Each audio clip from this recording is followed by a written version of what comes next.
Kami telah memiliki hubungan yang luar biasa.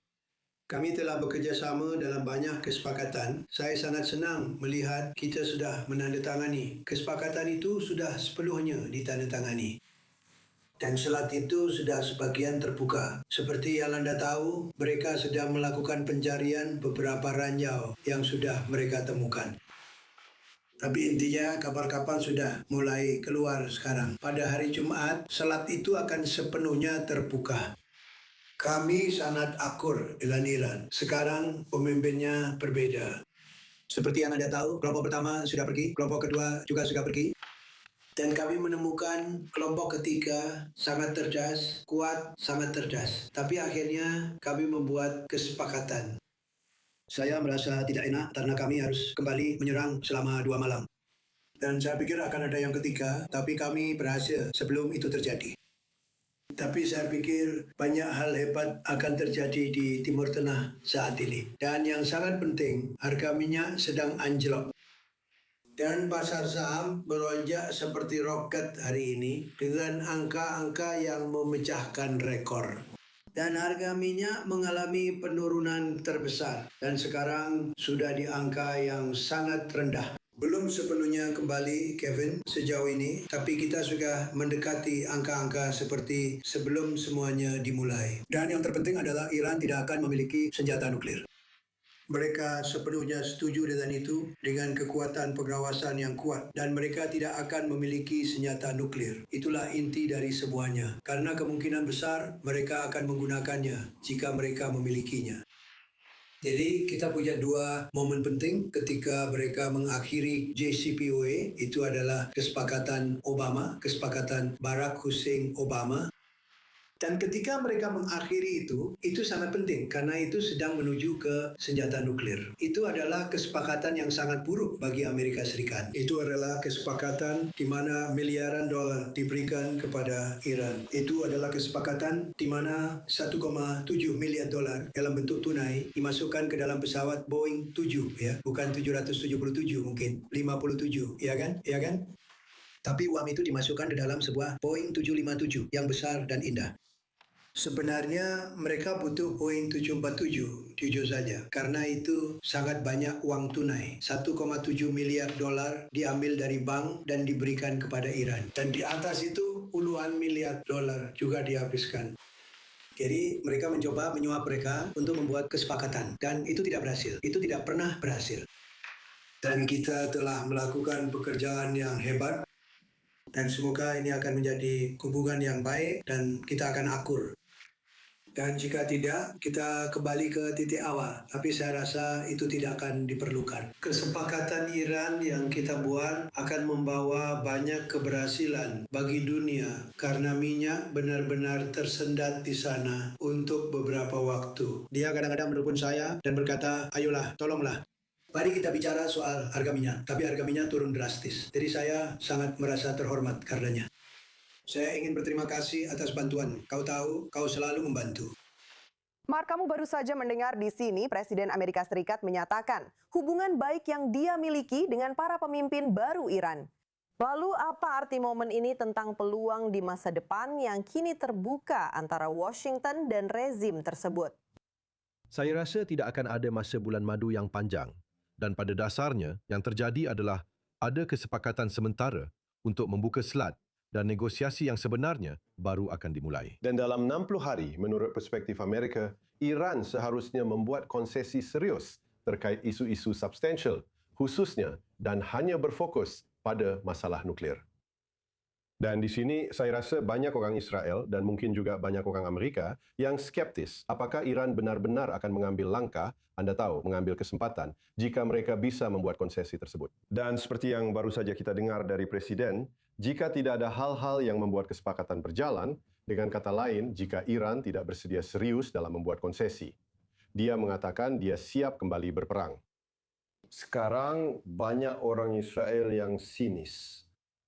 Mereka mengatakan mungkin ada peluang untuk kesepakatan ketika militer Amerika ada di sana untuk menggempur Iran. Mungkin itu akan memaksa mereka untuk membuat konsesi. Jika ancaman militer itu benar-benar dihilangkan, jika kita melihat pasukan Amerika di wilayah tersebut mundur, Apakah Iran masih punya motivasi untuk bekerja sama dan benar-benar membuat konsesi terkait program nuklir mereka? Dan jawabannya masih belum pasti. Satu hal terakhir, dan Anda sebutkan dalam pengantar Anda, Presiden telah mengatakan beberapa kali bahwa menurutnya mereka harus memenuhi dulu, lalu mereka bisa mendapatkan beberapa keuntungan ekonomi.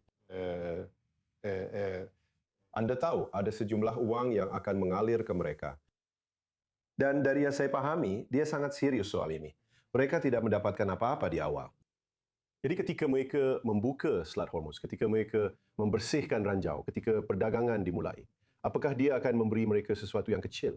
Atau apakah dia akan menunggu sesuatu terkait isu nuklir sebelum benar-benar mencabut sanksi? Saya akan berpendapat bahwa jika Anda ingin mendapatkan kesepakatan yang Anda inginkan itu, Tuan Presiden, maka penting untuk mempertahankan semua pengaruh yang ada. Dan dia tahu ini lebih baik daripada siapapun, karena dia, Anda tahu, ahli dalam membuat kesepakatan. Tapi dia harus mempertahankan semua daya tawarnya. Dengan kata lain, dia harus tetap menjaga pasukan militernya di wilayah tersebut, siap siaga, siap menyerang jika diperlukan. Dia harus terus memberikan tekanan ekonomi sebisa mungkin. Dan mungkin saja dia akan mendapatkan kesepakatan yang dia inginkan. Nah, ketika berbicara tentang tekanan militer ini, saya juga ingin menghadirkan tamu lain untuk memberikan wawasan kepada kita. Kita ditemani oleh Van Hipp, Ketua di American Defense International Incorporated, dan mantan Wakil Asisten Sekretaris Angkatan Darat Amerika Serikat. Van, menurut Anda, tekanan militer seperti apa yang perlu dipertahankan Amerika Serikat selama negosiasi ini? Apa yang secara realistis bisa ditarik dari wilayah tersebut dan apa yang perlu tetap ada untuk memastikan Iran tetap pada jalurnya dan melanjutkan pembicaraan ini? Ya, pertanyaan yang bagus. Omong-omong, menurut saya, Wakil Perdana Menteri Luxembourg, Xavier Bekele, menatakannya dengan sangat baik. Masih lama sampai hari Jumat. Dan Anda tahu, saya rasa Presiden Reagan yang membuat pepatah Rusia lama menjadi terkenal, yaitu percaya tapi tetap verifikasi. Dan lihat, kita tahu dengan siapa kita berurusan di sini. Kita tahu kita tidak bisa mempercayai rezim ini. Jadi semuanya tentang verifikasi, dan inspeksi. Saya terkesan dengan Rafael Grossi, Direktur IAEA. Dialah yang benar-benar membunyikan alarm bahwa orang-orang Iran sekali lagi melakukan hal yang tidak baik pada bulan Februari lalu. Jadi terkait dengan IAEA, satu hal yang tidak kami lakukan pada tahun 2015, menurut saya, kali ini kita harus benar-benar menekankan hal itu. Kita harus memiliki orang Amerika di tim inspeksi tersebut. Wajib pajak Amerika membayar 25% dari biaya untuk IAEA, 2 kali lipat lebih banyak dari negara lain manapun. Kita harus memiliki orang Amerika di tim inspeksi tersebut. Dan sejauh menyangkut militer Amerika Serikat, tidak diragukan lagi, kita harus mempertahankan postur militer yang cukup di wilayah tersebut. Jadi, jika Iran, seperti yang dikatakan Presiden Trump, jika mereka tidak menindaklanjuti kesepakatan nuklir final, dia mengatakan dia siap untuk melanjutkan operasi militer. Kita perlu memastikan kita memiliki kemampuan militer yang cukup di wilayah tersebut untuk kemudian menindaklanjuti. Dengan kemampuan militer yang cukup, apakah itu hanya melibatkan tetap berada di pangkalan-pangkalan Amerika yang ada di wilayah negara-negara Teluk? Atau apakah itu juga termasuk keberadaan beberapa kapal induk yang masih ada di sana, serta sebagian Angkatan Laut Amerika Serikat yang berada di Selat Hormuz? Ya, itu pertanyaan yang menurut saya akan ditanyakan oleh Presiden kepada Ray Zinke, Ketua Kepala Staf Gabungan kita, untuk memberinya informasi seperti itu. Berapa banyak gugus tempur kapal induk yang kita butuhkan di wilayah tersebut dibandingkan dengan yang kita miliki sekarang, dibandingkan dengan pangkalan yang kita punya. Juga saya harus mengatakan ini tentang beberapa yang disebut-sebut sebagai sekutu NATO kita. Lucu melihat begitu banyak dari mereka sekarang berkata, dan saya bicara tentang orang-orang yang dulu bersembunyi dan sama sekali tidak terlibat dalam operasi ini, sekarang berkata, kami punya pasukan di wilayah tersebut, kami ingin membantu. Saya rasa Presiden Kennedy yang mengatakan bahwa kemenangan punya 1000 ayah dan kekalahan adalah anak yatim. Saya rasa saya ingin melihat Presiden Trump sekarang kembali ke orang-orang ini dan berkata, bagus, hari Jumat, kami ingin melihat kalian di wilayah tersebut. Kami ingin melihat kalian membantu membersihkan ranjau di Selat Hormuz. Mari kita libatkan mereka untuk bekerja. Bagaimana dengan negara-negara Teluk? Kedepannya, apakah kita akan melihat strategi baru? Mereka sudah melihat pencegahan dan pertahanan dari Amerika Serikat. Tapi negara dan jalur air mereka masih tetap terbuka terhadap serangan dari Iran. Apakah kita bisa melihat negara-negara ini sekarang meningkatkan jumlah persenjataan mereka? Apakah kita bahkan bisa melihat semacam perlombaan senjata di Teluk? Sekarang menurut saya hal besar di sini, gambaran besarnya Nicole, adalah apa yang telah dilakukan presiden ini adalah sesuatu yang belum pernah dilakukan presiden lain sebelumnya. Saya berbicara tentang kombinasi beberapa hal. Jika Anda melihat apa yang telah dia lakukan untuk memastikan, serta langkah-langkah yang telah dia ambil untuk membantu menjamin bahwa Iran tidak pernah memiliki senjata nuklir, jika Anda melihat apa yang telah dia lakukan dengan Dewan Perdamaian, kita masih punya jalan panjang. Tapi sudah ada 25 negara yang bergabung Dewan Perdamaian, dan ada beberapa negara yang mengatakan mereka akan mengirimkan pasukan untuk pasukan stabilisasi, dan negara lain seperti Mesir dan Yordania mengatakan mereka akan membantu dalam pelatihan. Dan lihat apa yang telah dilakukan presiden ini dengan kesepakatan Abraham. Dan dia telah mengatakan ketika ini selesai, dia ingin melihat semua negara Arab lainnya menandatangani secara bersamaan. Jadi jika Anda melihat tiga hal itu, saya pikir presiden ini telah melakukan sesuatu yang belum pernah dilakukan presiden lain. Dan dia menjadikan perdamaian abadi di Timur Tengah sebagai prioritas. Dan dia telah memberikan kita sebuah kerangka kerja. Jadi Tuhan memberkatinya. Ketika berbicara tentang Selat Hormuz, Van, beberapa sumber keamanan mengatakan bahwa mungkin masih membutuhkan beberapa minggu, 40-50 hari, sebelum ranjau benar-benar dibersihkan, agar perusahaan asuransi pengiriman minyak benar-benar merasa yakin bahwa mereka bisa melewati dengan aman. Sejauh peran yang kemungkinan akan diambil militer Amerika Serikat untuk memastikan Selat Hormuz aman dilalui kapal, menurut Anda, perang seperti apa yang akan diambil? Nah, satu hal yang terungkap tadi malam dalam wawancara yang dilakukan Presiden dengan sebuah jaringan televisi Amerika Serikat, dia mengungkapkan sesuatu yang sebelumnya belum pernah diungkapkan, yaitu bagaimana kapal-kapal Amerika Serikat dan Angkatan Laut kita telah membantu sejumlah kapal tanker minyak untuk melewati Selat Hormuz. Dan itu berdampak besar pada harga minyak sehingga tidak lebih tinggi dari sekarang. Tapi kita memang punya kemampuan penyapu ranjau di wilayah tersebut. Kita punya kapal penyapu ranjau di sana. Tapi disinilah saya akan beralih ke sekutu. Jepang misalnya mengatakan mereka ingin membantu dan mereka telah dirugikan dari segi minyak dan energi. Mereka mungkin punya beberapa teknologi penyapu ranjau terbaik di dunia. Mari kita libatkan mereka. Prancis mengatakan mereka sekarang ingin membantu. Inggris juga mengatakan mereka ingin membantu. Libatkan mereka di Selat Hormuz, membantu membersihkan dan menjinakkan ranjau di Selat Hormuz. Van Hip senang sekali bisa berbincang dengan Anda di I24 News English hari ini. Terima kasih telah berbagi wawasan ini. Kembali di studio, saya ingin berbicara dengan Ariel. Ketika berbicara tentang Selat Hormuz, kami mendengar dari berbagai media Iran, mereka mengatakan bahwa perjanjian kedaulatan Iran-Oman akan terus berlanjut di atas Selat Hormuz. Namun sekarang, beberapa pejabat Gedung Putih Amerika menyatakan bahwa setidaknya selama 60 hari tidak akan ada pungutan di Selat Hormuz.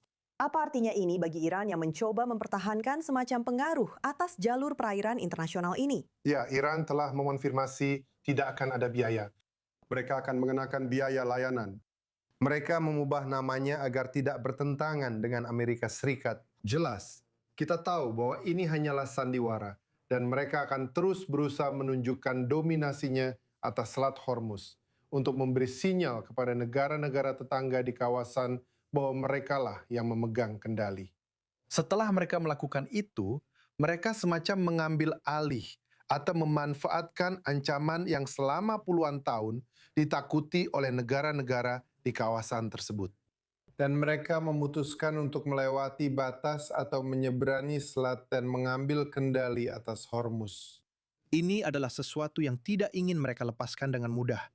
Bahkan jika Amerika Serikat mengatakan bahwa mereka akan melepaskan kendali. Jadi di satu sisi, mereka ingin menunjukkan kepada basis garis keras mereka yang entah kenapa justru memprotes kesepakatan ini, padahal sayap garis keras IRGC yang sama itu sebenarnya menyetujui kesepakatan ini. Bagaimana? Mari kita kesampingkan dulu hal itu sekarang.